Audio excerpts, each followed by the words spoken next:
कभी पति बना, कभी सखा बना, कभी पुत्र बना, तो कभी सूकर भी बन के आया भगवान, जिसका नाम लेने से लोग घृणा करते हैं। भगवान ने सूकर का वेश रखा और चलने लगे। लिखा है कवि ने, चलने लगी मैया पृथ्वी रसातल को, तब भगवान ने रूप रखा कि पृथ्वी मांझ चलाचल में,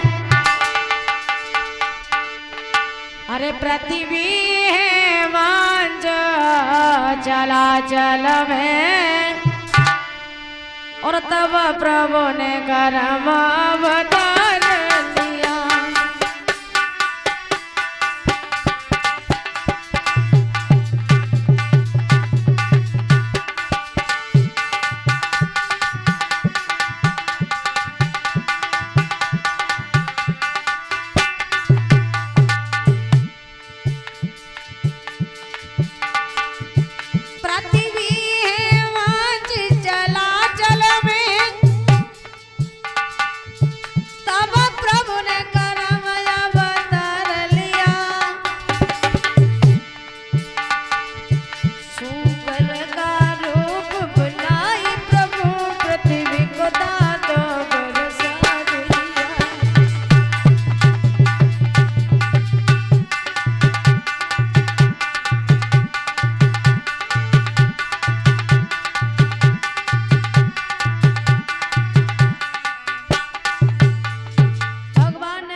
सभी भक्त बोले बोला शूकर भगवान की।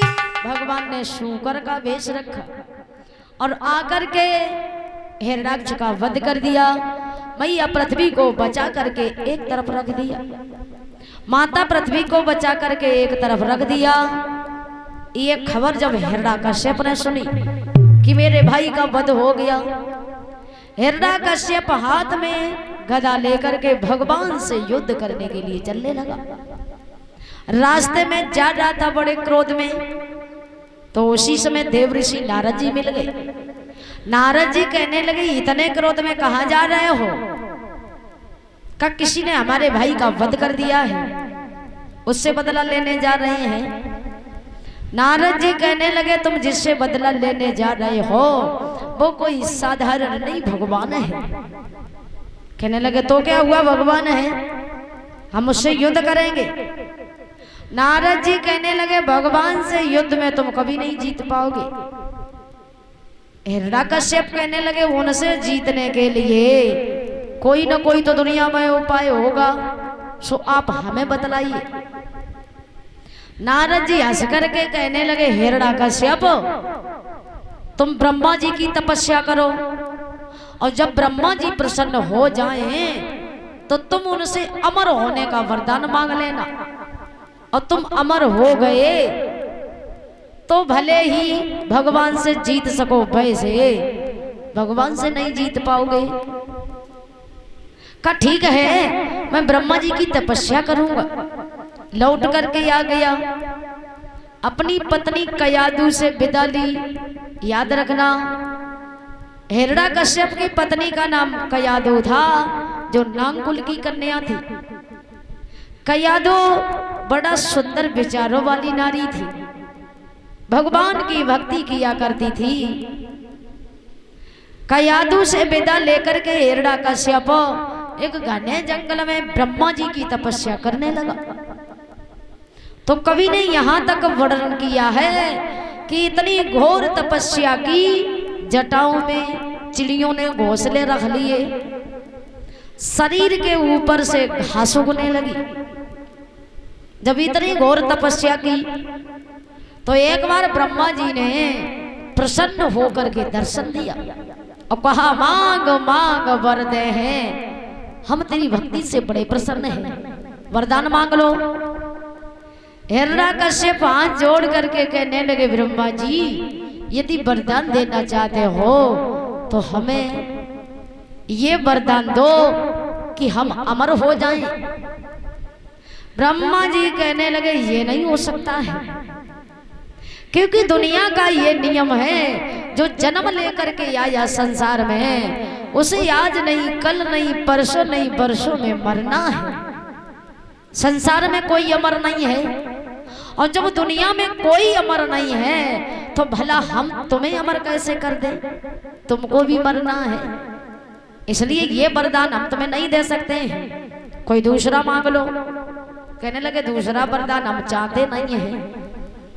हिरण्यकश्यप उठे और चलने लगे। अब ब्रह्मा जी पीछे पीछे जा रही हैं, दूसरा वरदान मांग लो। कहने लगे नहीं चाहिए दूसरा। का तो सुनो, हम तुम्हें कठिन मृत्यु का वरदान देंगे, तुम्हारी मौत शायद नहीं होगी। का तो ब्रह्मा जी कठिन मृत्यु का वरदान दोगे तो अब हम जो मांगे आप हमें वही देना। का मांगो? तो ब्रह्मा जी से हिरण्यकश्यप ने क्या मांगा? मांगने लगा, मांग रहा है। कहने लगा ब्रह्मा जी जो हम मांगे आप हमें वही देना। का मांगो? तो मांगने लगा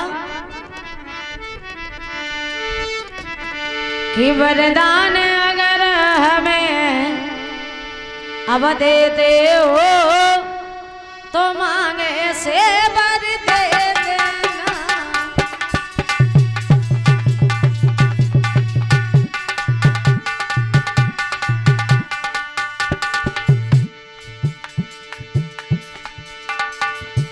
वरदान अगर हमें देते हो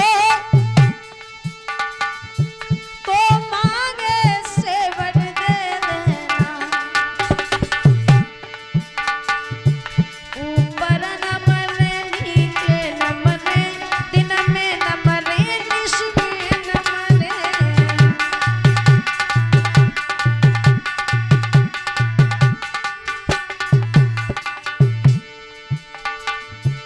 प्यार पे कोई हथियार नहीं, अग्नि भी हमें जला न सके।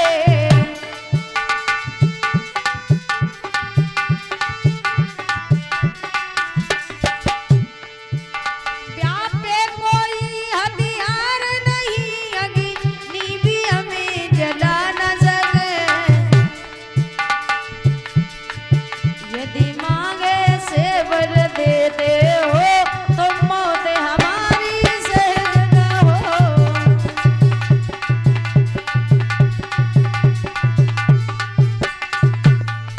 कहा ब्रह्मा जी अब जो हम मांगे आप हमें वही देना। का मांगो?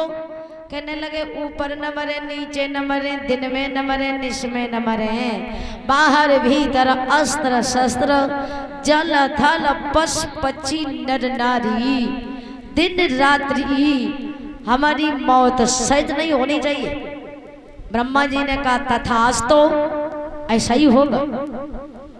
ब्रह्मा जी ने वरदान दिया और वरदान पा करके हिरण्यकश्यप को अभिमान हो गया। सोचने लगा कि अब दुनिया में हमारे समान कोई नहीं है। अरे हमें कोई मार तो सकता नहीं है कैसे भी करके, तो हमारे जैसा अब संसार में कौन हो सकता है? सारे संसार के भगवान हम हैं, इस बात की उसने अपने सारे राज्य में घोषणा करवा दी। अब किसी को भगवान का नाम नहीं लेने देता था, किसी को सत्संग नहीं करने देता था, किसी को यज्ञ हवन अपने राज्य में नहीं करने देता था। वो कहता था कि सारे संसार के भगवान हम हैं, सब हमारा नाम लेंगे। उस कपटी विष्णु के नाम को कोई नहीं लेगा। जो साधु संत भगवान का भजन करते थे उनकी जिह्वाएं कटवा लिया करता था। साधु संत हवन करते, उनके यज्ञ में रक्त डलवा करके यज्ञ विध्वंस करवा दिया करता था। अब तो इतने पाप करने लगा, इतना अत्याचार करने लगा, एक बार मैया पृथ्वी फिर त्राह त्राह करने लगी। एक बार दैत्य कुल के गुरु शुक्राचार्य जी हिरण्यकश्यप के राज्य में पधारे। तो हिरण्यकश्यप का राज्य ज्यादा दूर नहीं है। हिरण्यकश्यप का राज्य हरदोई जिला में था, जिस राज्य का नाम पहले हरद्रोही था, जहां पर सभी भगवान के शत्रु द्रोही बसते थे, इसलिए लोग उस नगर को हरद्रोही कहते थे। आज उस नगर का नाम बदल दिया, लोग हरद्रोही कहते हैं। उसी नगर में भगवान का दरबार बना हुआ है 52। उसी नगर में 12 भगवान का लोग दर्शन करने जाते हैं हरदोई जिला में। शुक्राचार्य जी को आसन दिया, बिठला लिया। शुक्राचार्य जी ने पूछा, हिरण्यकश्यप, हमने ये सुना है कि तुम अमर हो गए हो, तुम्हें ब्रह्मा जी ने ही अमर कर दिया। हिरण्यकश्यप कहने लगे, ब्रह्मा जी ने हमें अमर नहीं किया है, हमें कठिन मृत्यु का वरदान दिया है।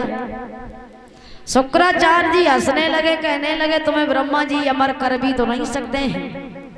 यदि तुम्हें अमर ही होना है तो तुम भोले बाबा की तपस्या करो, भोले बाबा तुम्हें जरूर अमर कर देंगे। हिरण्यकश्यप कहने लगे, शुक्राचार्य जी, ब्रह्मा जी ने तो अमर नहीं किया, वरदान नहीं दिया, अब भोले बाबा कैसे दे देंगे? कब भोले बाबा तुम्हें दे देंगे? भोले बाबा बड़े भोले वाले हैं, इनका भक्त इनसे जो मांगता ये वही अपने भक्त को देते हैं। अब ना मानो तो सुनो, एक बार इन्हीं भोले बाबा का एक भक्त था जिसका नाम भस्मासुर था। भस्मासुर ने घोर तपस्या की और एक बार भोले बाबा को प्रसन्न कर लिया। और जब भोले बाबा को प्रसन्न कर लिया, भोले बाबा ने कहा, वरदान मांग